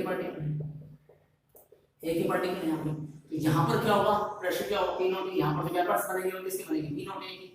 प्योर स्टेट में पी नॉट ए का मतलब क्या है, पी नॉट का ए का मतलब क्या है, प्योर स्टेट में बनेगी। ठीक है, प्योर स्टेट में बनेगी। दूसरा बीकर जो लिया हमने, ठीक है, यहाँ पे क्या मिला है, नॉन वोलेटाइल सॉल्यूट मिला दिया। ठीक है, तो नॉन वोलेटाइल सॉल्यूट मिला दिया, मैंने क्या मिला दिया, नॉन वोलेटाइल सॉल्यूट। तो अब यहाँ पर वेपर तो बनेंगे लेकिन पीए बनेंगे, क्या बनेंगे, पीए, है ना, क्योंकि प्योर स्टेट तो नहीं है, क्योंकि हम नॉन वोलेटाइल मिला दिया मैंने, क्या मिला दिया, नॉन वोलेटाइल। यहाँ पर ए और बी दोनों के बन गए, यहाँ पे क्या पीए बनेंगे ना। यहाँ पर क्या होगी कि वहां पर जो वेपर बन रहे हैं वैसे बन रहे हैं, तो किसके नॉन, एक तो प्योर प्लस नॉन वोलेटाइल, क्योंकि यहाँ पर एक किसके बन रहे हैं, नॉन वोलेटाइल और मिला दिया। ठीक है, तो वो नॉन वोलेटाइल ऐड करने के बाद, नॉन वोलेटाइल ऐड करने के बाद पहला जो था सिर्फ प्योर स्टेट में था, अब मैंने क्या करा, उस नॉन वोलेटाइल सॉल्यूट मिला दिया। तो नॉन वोलेटाइल सॉल्यूट मिलाने के बाद क्या होगा, यहाँ पर वेपर स्टेट प्योर में तो नहीं है, तो इतना पीए क्या हो जाएगा बच्चों, पीए। आप लोग जानते हो कि वेपर प्रेशर किसका ज्यादा होगा, वेपर प्रेशर ज्यादा होगा प्योर सॉल्वेंट का, क्योंकि नॉन वोलेटाइल से कम हो गया, तो ज्यादा से कम को घटाएंगे तभी तो चेंज इन प्रेशर निकलेगा। तो चेंज इन प्रेशर निकालना है हमें, तो चेंज इन प्रेशर तो डेल्टा पी क्या हो जाएगा, डेल्टा पी हो जाएगा आपका पी नॉट ए माइनस का P, P naught A minus का पी। भाई पहला वाला जो बीकर है इसमें प्योर सॉल्वेंट है ना, यहाँ पर प्योर सॉल्वेंट तो क्या है, पी नॉट ए, वेपर प्रेशर प्योर स्टेट में है। अब यहाँ पे मैंने नॉन वोलेटाइल सॉल्यूट मिला दिया, वेपर प्रेशर किसमें आ गया, इम्प्योरिटी में आ रहा है, इम्प्योरिटी ऐड कर दी। ठीक है, यहाँ पे क्या आ गया, वेपर प्रेशर पी है। अब इन दोनों का चेंज क्या आएगा, तो आप लोग जानते हो कि जो वोलेटाइल जो यहाँ आप लोग जानते हो कि जो प्योर स्टेट में है उसका वेपर प्रेशर ज्यादा होगा इम्प्योर की वजह, तो वेपर ज्यादा माइनस कम, आपको चेंज निकालना है। तो चेंज क्या आया, डेल्टा पी, मतलब वेपर प्रेशर क्या चेंज आया, तो पी नॉट ए माइनस का पी है, पी नॉट ए माइनस का पी है। तो delta P is equal to P naught A minus का पी ए, तो पी नॉट ए माइनस का पी, अब पी ए क्या हो जाएगा, पी नॉट ए जाएगा। आप लोग जानते हो पी ए क्या निकालना है, पी नॉट ए जाई है, तो होता है, तो ये हो जाएगा आपका पी नॉट ए जाई हो जाएगा, P A equal to P naught A जाई मैंने पुट कर दिया। तो डेल्टा पी इक्वल टू क्या हो जाएगा आपका, पी नॉट ए माइनस का, तो पी नॉट ए कॉमन ले लिया, तो क्या आ गया 1 minus X A 1 minus X A, तो डेल्टा पी इक्वल टू क्या हो गया, P naught A 1 minus X A, X A plus X B किसके बराबर होता है सर, 1 के। ठीक है, तो 1 माइनस एक्स ए किसके बराबर होगा, एक्स बी की, 1 माइनस एक्स ए किसके बराबर होगा, एक्स बी के। यहाँ पे क्या आ गया, एक्स बी। अगर मैं इसको नीचे लेके जाऊंगा तो क्या होगा, डेल्टा पी अपॉन में P naught A equal to क्या हो जाएगा, एक्स बी, एक्स बी। इसका मतलब क्या हुआ, इसका मतलब क्या हुआ, रिलेटिव देखिए यहाँ पे रिलेटिविटी निकल आई, डेल्टा पी और P naught A equal to psi of P बोलते दोनों मोल फ्रैक्शन ऑफ सॉल्यूट के बराबर। अब देखिए डेल्टा पी आपने मैंने बताया P naught A minus P A, तो पी नॉट ए माइनस का P A, P naught A minus का पी ए बटे में क्या आ गया, P naught A equal to psi of P या फिर एक्स ऑफ पी। इसे हम क्या बोलते हैं, आरएलवीपी, क्या बोलते हैं, RLVP, relative lowering of vapour pressure. ठीक है बच्चों, तो आपने देखा कि यहाँ पर मैंने क्या करा, एक सॉल्वेंट का दिया, सिर्फ सॉल्वेंट का मतलब यहाँ पर जो ए के मॉलिक्यूल्स हैं, ठीक है, वो प्योर स्टेट में क्या पी नॉट ए, यहाँ पर कुछ नॉन वोलेटाइल सॉल्वेंट मिला दिया, तो हो गया आपका पीए। अब इन दोनों का चेंज कितना है, delta P equal to P naught A minus का पीए, तो delta P equal to P naught A minus का पीए किसके मैंने क्या, पीए क्या होगा, पी नॉट ए जाई रख दिया, पीए पी नॉट ए कॉमन है, 1 माइनस जाई, पी नॉट यहाँ पर 1 माइनस जाई किसके बराबर हो गया, एक्स ऑफ पी या जाई ऑफ पी। इसको नीचे लेके जाएंगे तो delta P upon P naught A equal to X of P, फिर डेल्टा पी हमारा जैसे पी नॉट ए माइनस का P A upon P naught A equal to X of P, इसको बोलते हैं relative lowering of vapour pressure. ठीक है, आपको क्या था, Raoult's law for non volatile. ठीक है, Raoult's law for non volatile. अगर इसको और पुट करेंगे इसको और हम बोल सकते हैं यहाँ पर एस ऑफ बी की जगह क्या रख सकते हैं n B upon N A plus n B, n B upon N A plus n B, n B को नेग्लिजिबल करेंगे n B upon N A आ जाएगा। फिर इसको और करेंगे तो W B by M B, ठीक है ना, और W A by M B करके इसको और सॉल्व कर सकते हैं। अगर इसको और सॉल्व करना चाहें तो क्या होगा देखिए, पी नोट ए माइनस का P A upon P naught A upon P naught A इसको तो एस ऑफ बी में क्या रहेगा n B upon N A plus n B, ठीक है। एन बी को हम एन ए को बहुत बहुत बहुत बहुत बड़ा मान लें एन बी से, तो ये एन बी नेगेटिव हो जाएगा, तो पी नोट ए माइनस का P A upon P naught A is equal to N B upon N A हो जाएगा। इस एन बी को फिर हम सॉल्व कर सकते हैं W B by M B, W A by M A, molar mass of solute निकालने के लिए मोलर मास ऑफ सॉल्यूट निकल जाएगा। तो ये आपका टॉपिक था बच्चों Rawls law for non volatile gas, इसलिए था Rawls law for non volatile gas, जहां पर हम लोगों ने सीखा relative lowering of vapour pressure, जो कि पहली कोलिगेटिव प्रॉपर्टी है आपकी। कौन सी है? फर्स्ट कोलिगेटिव प्रॉपर्टी है पी नॉट ए माइनस का P A P naught A बराबर X of B. Relative lowering of vapour pressure मैंने आपको सारा समझा दिया। वेपर प्रेशर क्या होता है, कैसे कम होता है, रिलेशन क्या है, और यही आपका Rawls law for non volatile है, और यही आपका क्या है relative lowering of vapour pressure. तो बाकी की बची हुई कोलिगेटिव प्रॉपर्टी हम लोग डिस्कस करते हैं, इसको नोट कीजिए।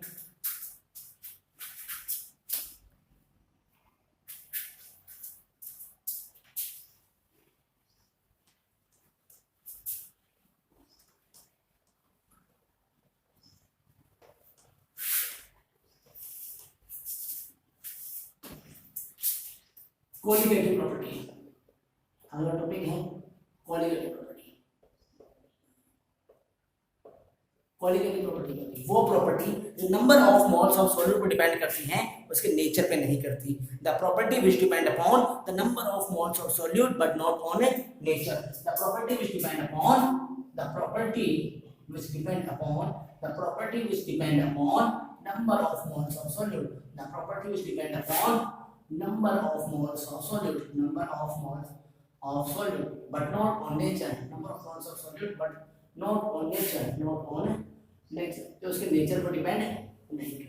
the property which depend upon number of moles of solute but not on nature is called colligative property। वो प्रॉपर्टी जो number of moles of solute पर डिपेंड करेगी, उसके नेचर पे नहीं करती, उसे हम बोलेंगे colligative property। जैसे relative lowering of vapor pressure, दूसरा है elevation of boiling point, elevation of boiling point, तीसरा है बच्चों depression of freezing point, depression of freezing point, चौथा है osmotic pressure pipe, osmotic pressure pipe. चार तरह की कोलिगेटिव प्रॉपर्टी होती है। पहली है relative lowering of vapour pressure, दूसरा है एलिवेशन ऑफ बॉइलिंग पॉइंट, तीसरा है डिप्रेशन ऑफ फ्रीजिंग पॉइंट, चौथा है ऑस्मोटिक प्रेशर पाइप। इनको हमने देखना है। Relative lowering of vapour pressure आप लोग पढ़ चुके हो, पी नॉट ए माइनस का पी ए, आप लोग पढ़ चुके, अभी भी पढ़ा है, पी नॉट ए माइनस का पी ए अपॉन में पी नॉट ए बराबर जाई ऑफ बी या फिर एक्स ऑफ बी, ठीक है। Relative lowering of vapour pressure अभी भी आपने पढ़ा है, कौन सा, Rawls law for non volatile, ये हम लोग डिस्कस कर चुके हैं। बाकी की तीन मैं अभी करवाता हूं, elevation of boiling point, depression of freezing point, osmotic pressure point, इन तीनों को डिस्कस करेंगे और आज इस लेक्चर को पूरा करेंगे।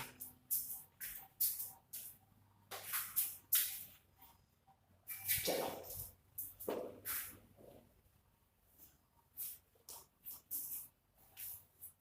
अगला टॉपिक है बच्चों elevation in boiling point, elevation in boiling point,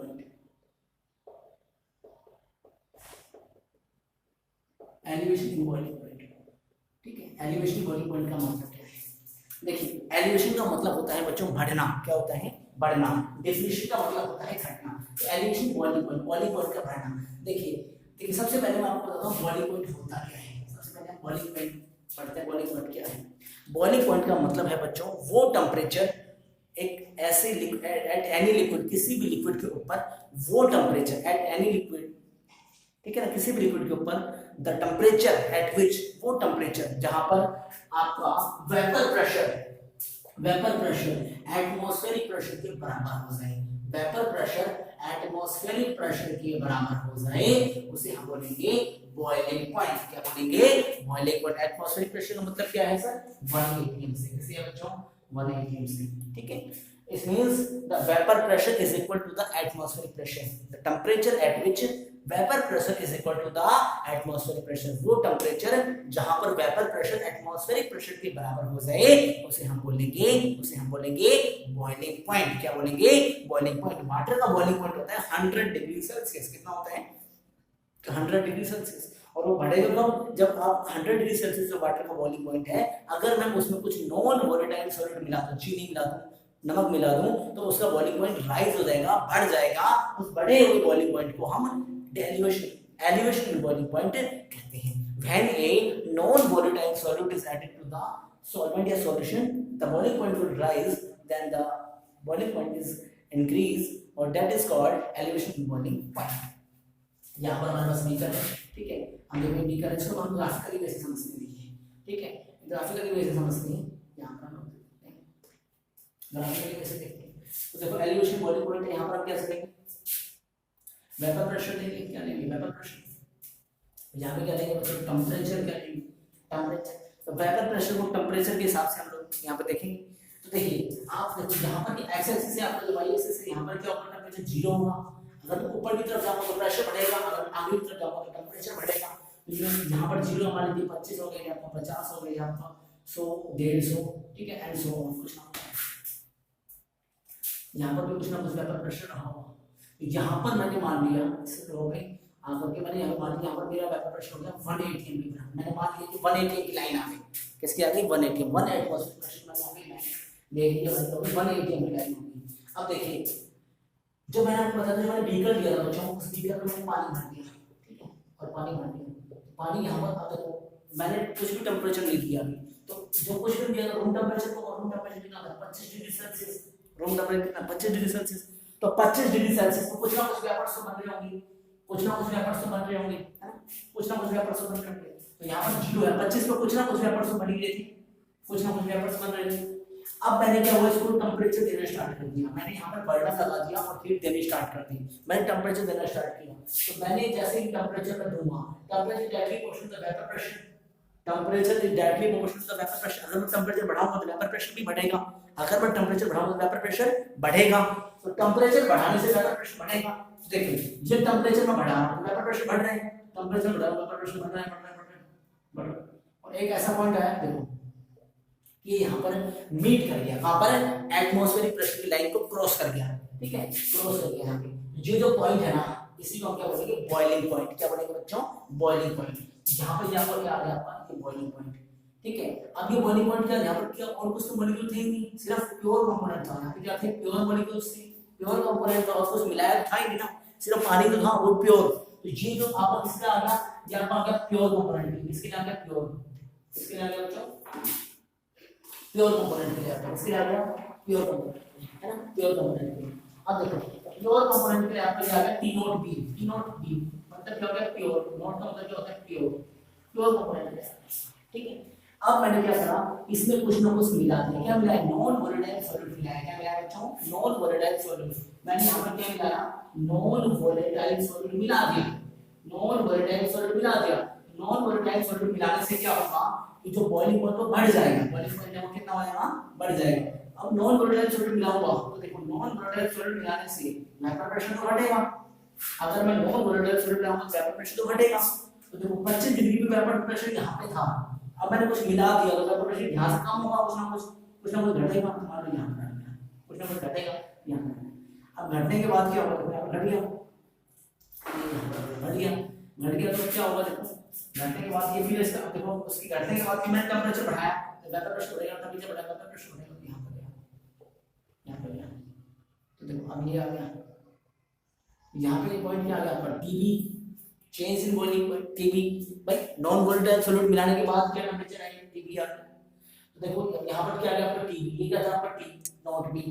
देखो एलिवेशन इन बॉइलिंग पॉइंट का मतलब है बच्चों, when a non volatile solute is added to the solution. अपन ने किसी भी सॉल्यूशन में, किसी भी सॉल्वेंट में नॉन वोलेटाइल मिलाया तो क्या होगा? कि उसका बॉइलिंग पॉइंट बढ़ गया, उसे हम क्या बोलते हैं? Elevation boiling point.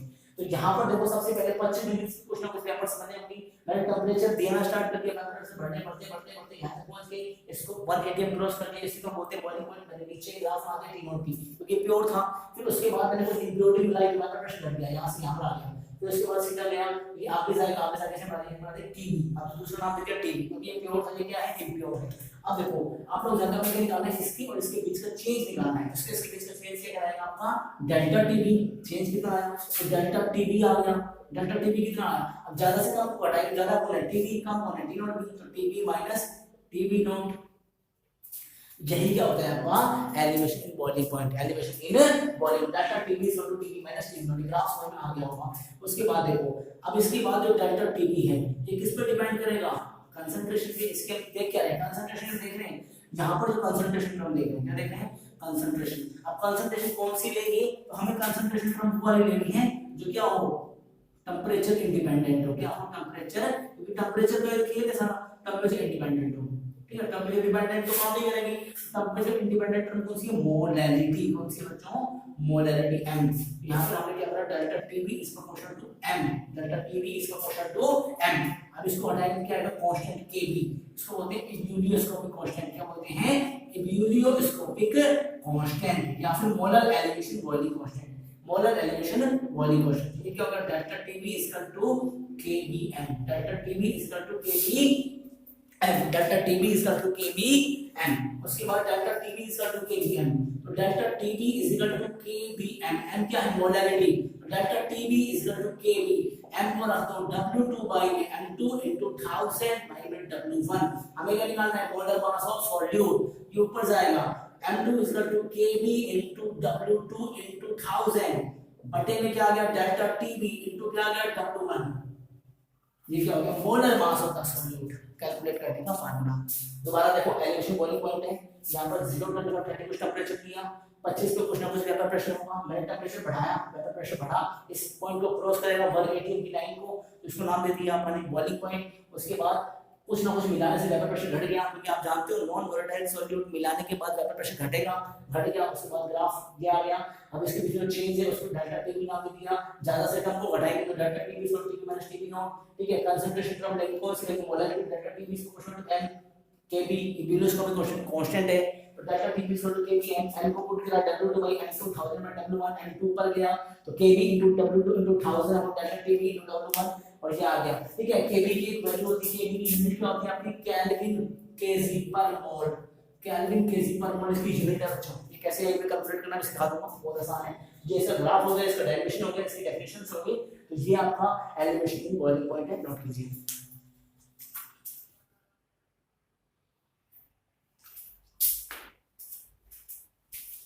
चलिए सेकंड पॉइंट देखते हैं। क्लियर हो सेकंड पॉइंट देखते हैं depression freezing point.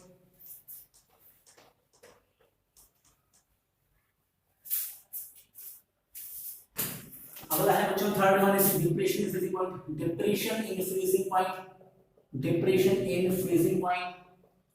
Freezing point का डिप्रेशन माने होता है घटना। क्या होता है घटना, फ्रीजिंग पॉइंट घट जाएगा जब भी हम फ्रीजिंग पॉइंट जब वो फ्रीज हो रहे हैं उसमें अगर नॉन वोलेटाइल सॉल्यूट मिलाएंगे तो उसका फ्रीजिंग पॉइंट घट जाएगा, उसे हम बोलते हैं डिप्रेशन की फ्रीजिंग पॉइंट। इसका ग्राफ देखिए, इसका ग्राफ सेम वैसे ही है।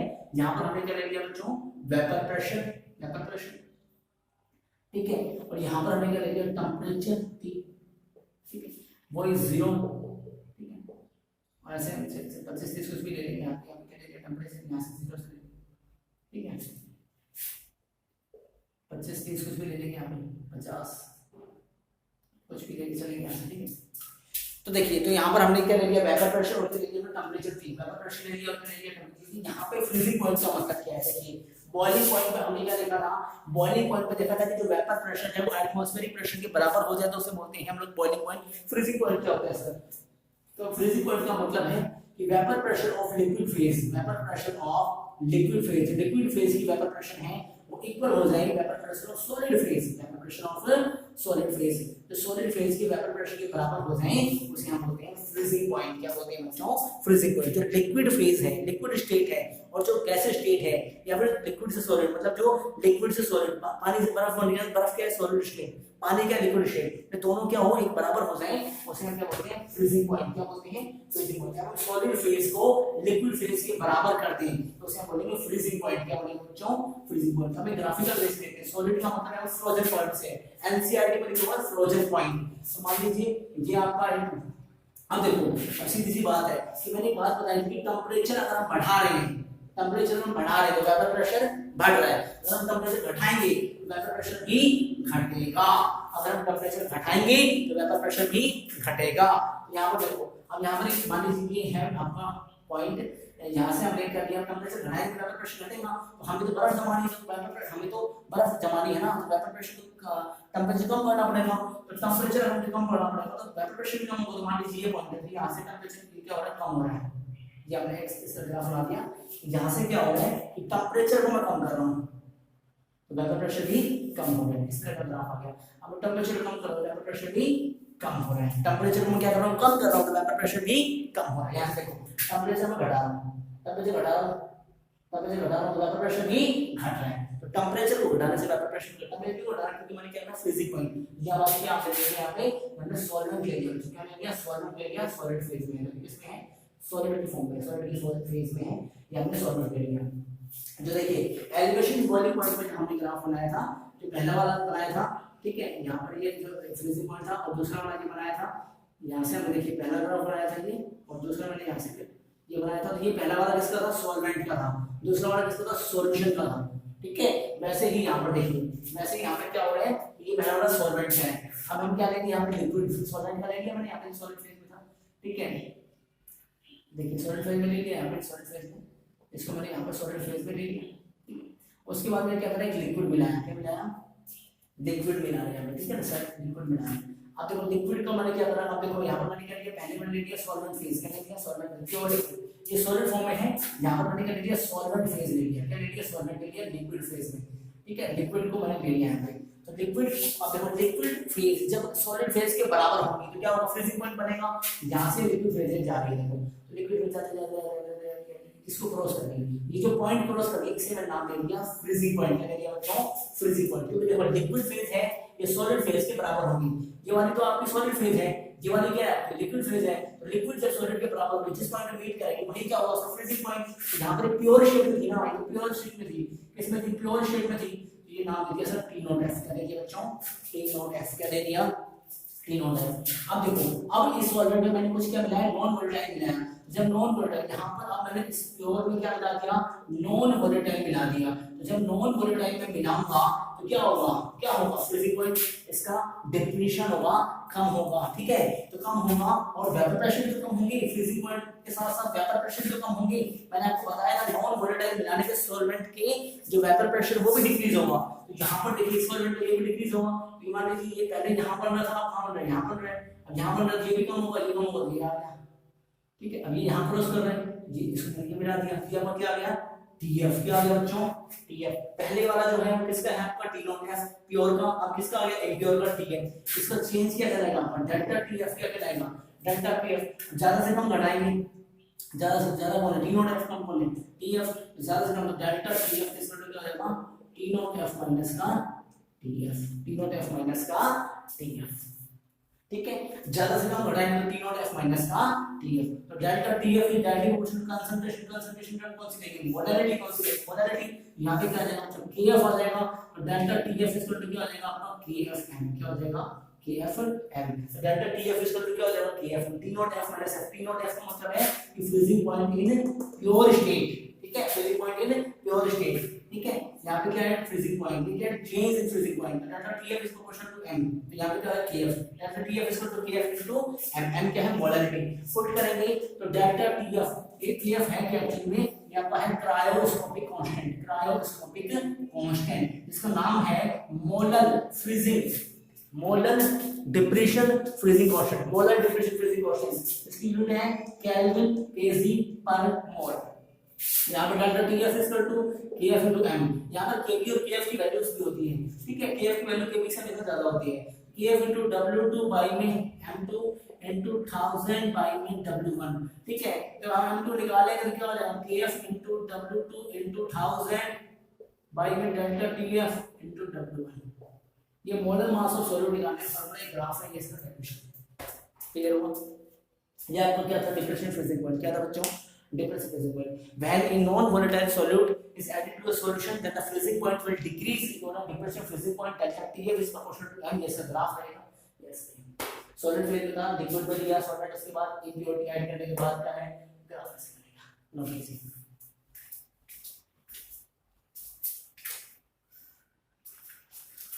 नोट कीजिए, हो गया।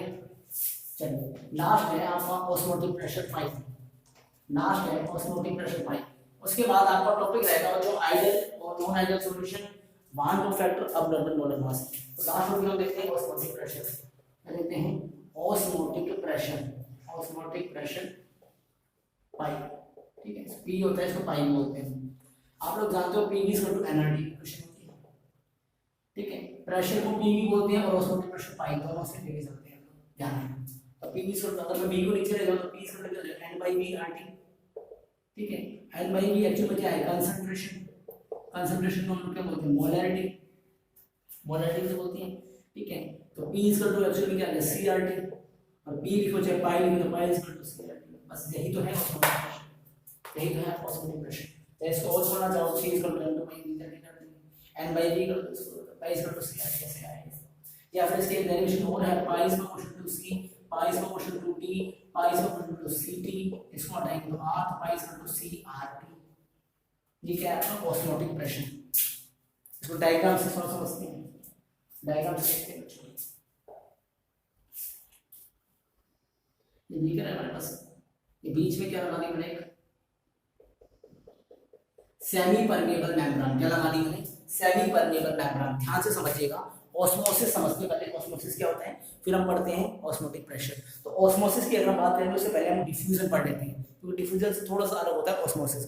डिफ्यूजन क्या होता है बच्चों, movement of particle from higher to lower concentration, higher से लोअर कंसंट्रेशन पे जो चीजें फैल जाती है, स्प्रेड आउट हो जाती है, उसको बोलते हैं डिफ्यूजन। जैसे मैंने अगरबत्ती जलाई तो उसकी जो महक है वो हर जगह चली जाएगी, ठीक है, उसकी जो स्मेल है वो हर जगह पहुंच जाएगी, ठीक है। तो हम उसको बोलेंगे डिफ्यूजन, क्या बोलेंगे, diffusion. The movement of particle from higher to lower concentration, higher से लोअर कंसंट्रेशन तरफ चीजें चली जाती हैं, उसको हम बोलते हैं डिफ्यूजन। क्या बोलते हैं बच्चों, डिफ्यूजन। और अब हम बात करें ऑस्मोसिस की, किसकी बात कर रहे हैं, ऑस्मोसिस की। तो ऑस्मोसिस का मतलब क्या है, ऑस्मोसिस का मतलब है movement of particle from higher to lower concentration through semi permeable membrane. Osmosis के अंदर क्या है बच्चों, ये है सेमी परमिएबल मेम्ब्रेन।